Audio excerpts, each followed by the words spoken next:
अब हम Facebook ads को कैसे क्रिएट करते हैं उसका पूरा का पूरा फ्लो देखेंगे। पहला स्टेप है आपको अपना ऑब्जेक्टिव को चूज करना है। सही ऑब्जेक्टिव को चूज करने के लिए यह सोचिए कि आपको एड कैंपेन से सबसे इंपॉर्टेंट आउटकम क्या लेना है। यह आपके वेबसाइट का सेल्स, ऐप का डाउनलोड या ब्रांड अवेयरनेस बढ़ाना हो सकता है। अब हम फेसबुक एडवर्टीजमेंट के कुछ इंपॉर्टेंट टर्मिनोलॉजीज को देखते हैं।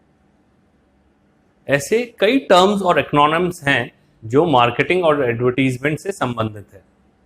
आपको इनमें से बहुत से टर्म्स को जानना पड़ेगा यदि आप फेसबुक एडवर्टीजमेंट स्टार्ट करने की सोच रहे हैं। आइए सबसे इंपॉर्टेंट टर्म्स के बारे में जानते हैं। इनमें सबसे पहला है क्लिक्स, यानी टोटल क्लिक एक्शन जो आपके एड पर है। यह आपके प्रमोशन जैसे पेज लाइक, इवेंट रिस्पॉन्स या ऐप इंस्टॉल पे भी डिपेंड करेगा। सेकंड है CTR, यानी कि क्लिक थ्रू रेट, यानी कि नंबर ऑफ क्लिक्स जो आपने रिसीव किए हैं divided by number of times जितनी बार आपके ऐड को फेसबुक ने दिखाया है। यह एक परसेंटेज के तौर पर दिखाया जाता है और जितना अधिक CTR होता है उतना ही आपका ऐड बेटर परफॉर्म करता है। 5% CTR मतलब आपके ऐड पर 5 बार क्लिक हुआ है यदि यह 100 बार दिखाया गया है तो। CPM, यानी कॉस्ट पर 1000 इंप्रेशन, वह एवरेज कॉस्ट है जो आप फेसबुक को पे करते हैं आपके एड्स के 1000 इंप्रेशंस को दिखाने के लिए। एक इंप्रेशन काउंट होता है हर बार जब आपका ऐड फेसबुक के स्क्रीन पे दिखाई देता है। यह बात ध्यान रखिए कि इंप्रेशन का मतलब यह नहीं है कि यूजर ने आपका ऐड देख लिया है। इसका मतलब सिर्फ यह है कि यूजर की टाइमलाइन पर आपका ऐड दिखाई दिया है। नेक्स्ट है CPC, यानी कि कॉस्ट पर क्लिक, जो हर क्लिक पर हुए खर्च को दिखाता है। नेक्स्ट है CPM और CPC ऐसे दो तरीके हैं जिसके बेसिस पे फेसबुक आपके एड्स के लिए चार्ज करता है। ये अलग अलग बिडिंग स्ट्रेटजीज पे डिपेंड करता है जिसको हम अलग लेक्चर्स में डिटेल में समझेंगे। अगर आप ऐड के लिए CPM तरीके से पेमेंट कर रहे हैं फिर भी आप CPC number, cost per click number को भी कैलकुलेट होता हुआ देखेंगे और चाहेंगे कि हम कम से कम CPC में ज्यादा से ज्यादा रिटर्न पाएं।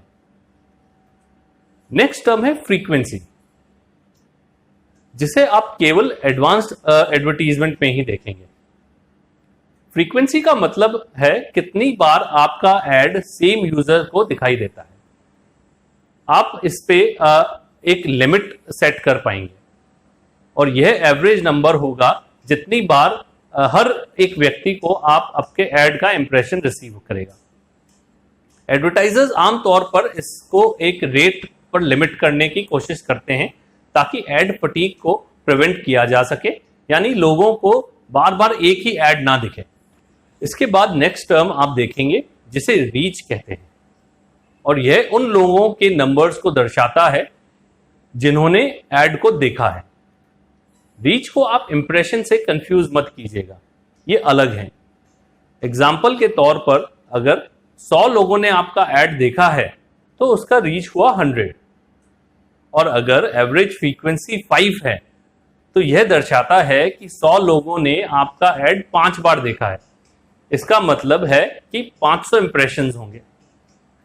ये टर्म्स जिसको आपने सीखा है आपको एक powerful Facebook advertisement campaign create करने में मदद करेंगे और आप यह जान पाएंगे कि कौन से ऐड अच्छा परफॉर्म कर रहे हैं और कौन से ऐड को रिफाइन करने की जरूरत है।